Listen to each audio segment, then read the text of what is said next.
everyone, it's Daria. Welcome back to my channel full of lit, and I have to start off with apologizing if my voice sounds a little bit nasally in this video as I'm just coming off of a really bad cold. So today I thought that I would show you guys all the books that I read in January and all the books that I hope to get to in February. I ended up starting off the 2018 reading year really well with 5 novels and 1 comic read. So I started off January by completing the first 3 books in the Beautiful Bastard series. I was really in the mood for romance last month, so I decided to pick up this series by the writing duo Christina Lauren. Every single book in this series is written about a different main couple, but they're all somehow connected through jobs and friendships. The first book in the series follows a young woman who is interning at a massive media corporation. Her new boss, Bennett Ryan, recently came back from Paris to take over his family's business, and these two butt heads constantly. Naturally, of course, following the age-old enemies to lovers trope that I do adore so very much, these two end up hooking up and falling in love. This was a very fast-paced read. I ended up blowing through the audiobook in one day, and I have to say I really enjoyed it. I was invested in the romance. Bennett sometimes got on my nerves just because he was sort of embodying that whole alpha male persona that you see a lot of times in new adult and romance, and I'm over it. The next book in the series that I read is called Beautiful Stranger, and it follows a young girl, Sarah, who moves to New York after being broken up with by her cheating boyfriend. She moves to the city to start a new chapter in her life and also to find some courage and boldness within herself. So Sarah ends up meeting this British guy named Max Stella at a bar one night, and things go down. I ended up liking this one more than the first book just because I thought that Sarah and Max were a much more endearing and interesting couple. I thought Max was super fun, and I really liked that a lot of their relationship focused on Max making sure that Sarah felt comfortable enough in her sexuality and with him to ask for what she wanted. The last book in the Beautiful Bastard series that I ended up reading this past month was Beautiful Player. This installment focused on a young grad student named Hannah, whose brother confronts her at the beginning of the novel and tells her that she has to get out there and start living her life and not bury herself in her studies any longer. So Hannah takes her brother's advice and ends up propositioning his best friend Will, whom she's had a crush on for many years now, to teach her about life.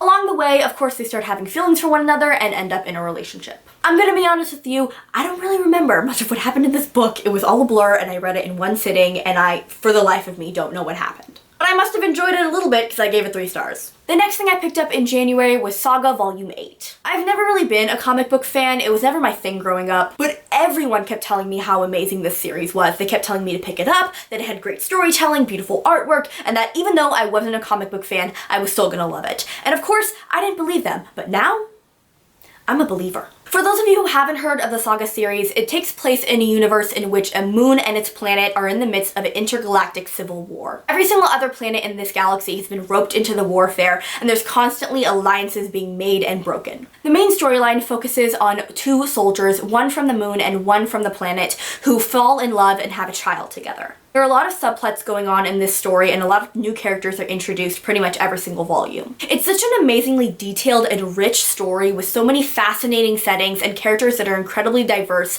This is what sci-fi should be. It's absolutely amazing the way that the story tackles the concepts of love and family and warfare and how violence can tear apart both the individual and entire communities. The main couple in this story, Alana and Marco, are the backbone of this series, and every single volume their relationship just gets stronger, and I fall in love with their love even more. As you can see, I particularly enjoyed this volume because there are a lot of sticky tabs here, marking things that I want to remember for the rest of my life. I absolutely adored this volume. I can't wait for the next one, and I'm probably gonna read Saga until I'm old and wrinkly. The next book I picked up in January is The 7 Husbands of Evelyn Hugo by Taylor Jenkins Reid. This novel follows a biracial journalist named Monique who is told by her boss that the starlet of the century, Evelyn Hugo, wants to sit down to do an exclusive interview with her. Monique is obviously confused and has no idea why the most famous woman in the world wants to sit down to do an interview with her in particular, but of course, she agrees. When Monique finally sits down with Evelyn, Evelyn tells her that she doesn't want to do an interview for the magazine. She wants to give Monique her life story. Evelyn tells Monique that when she's finally dead, Monique can publish the book and tell everyone in the world Evelyn's truth. The majority of the story is actually told in Evelyn's point of view as she tells both Monique and us, the reader, about her life and how she rose to fame in the 60s and throughout the 70s and 80s. Halfway through this book, I knew that it was going to become an instant favorite of mine, and I was right. This book has so many twists and turns and surprises that I obviously can't give away without spoiling it,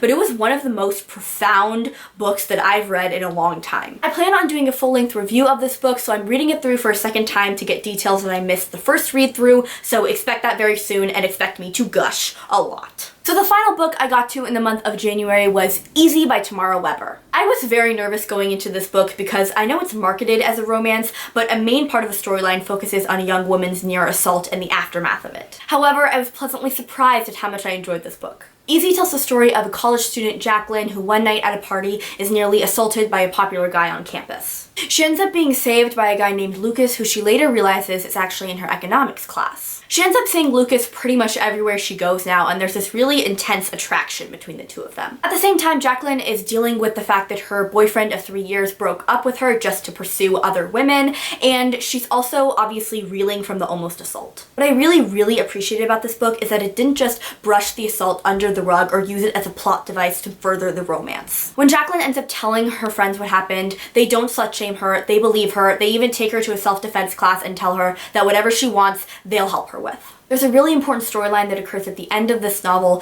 in which another young woman is assaulted by the same frat guy. Jacqueline, her friends, this young woman, and a bunch of sorority girls come together to take this guy to court. The author touches on the subject of slut shaming, victim blaming, and how a lot of times administrations will try to cover up these assaults and protect the men involved. And of course, I absolutely loved the romance. I thought Jacqueline was an amazing female protagonist, incredibly determined and strong-willed and a go-getter, and I absolutely loved Lucas. He was sweet and protective and considerate of her and just all around a really good person. And they had some quality chemistry, if I do say so myself. So those are all the books that I read in January. Now let's switch gears and hear about the books I want to get to in February. My top priority this month is to get through City of Bones and City of Ashes by Cassandra Clare. In case you guys didn't know already, Emma over at Emma's Books is hosting a year-long Shadowhunters readathon in preparation for the release of Queen of Darkness. I read City of Bones, God, so many years ago now, and I never actually managed to finish it or read the rest of the series, so when I saw that this readathon was happening, I jumped at the opportunity. The next book I want to try to get to this month is The Cruel Prince by Holly Black. I ended up reading 2/3 of this book in January and adored what I'd read so far, so I'm going to try to push through and finish this and get a review up for you guys. Last but not least, this month I want to get to Simon vs. the Homo Sapiens Agenda